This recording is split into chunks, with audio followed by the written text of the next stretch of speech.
Hello বন্ধুরা, আজকের দুপুরের আবার মেনু নিয়ে আসলাম।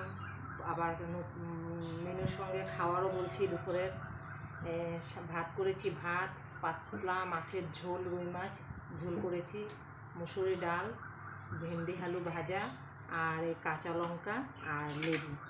আর জানোই তো ভীষণ গরম পড়েছে, সেই জন্য হালকা খেতে হয়। হালকা আজ বেশি কিছু রান্না করিনি। ওরা রাগ করে বেশি কিছু দেখলে গরমের মধ্যে আমাকে বকাবকি করছে, সেই জন্য আজকে লোকাল মাছ নিয়েছে। পাতলা মাছের ঝোল করেছি, শুধু একটু জিরা বাটা দিয়ে আর একটু টমেটো দিয়ে, আর এটার মধ্যে কোনো মশলা দিইনি। তোমরা আসো, তোমাদেরকে আমন্ত্রণ রইল।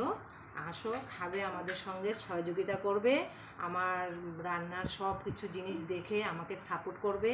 আমি তোমাদেরকে রান্না বানাবো কী করে সেটাও আমি তোমাদেরকে দেখাবো।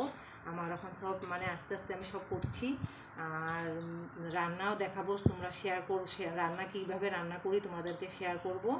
আর এখন শুধু রান্না করে দেখাচ্ছি, সেটা দেখো আর আমার সঙ্গে সহযোগিতা করে অনুভব করো। আমি খাবো, তোমরা দেখবে। Tata, by.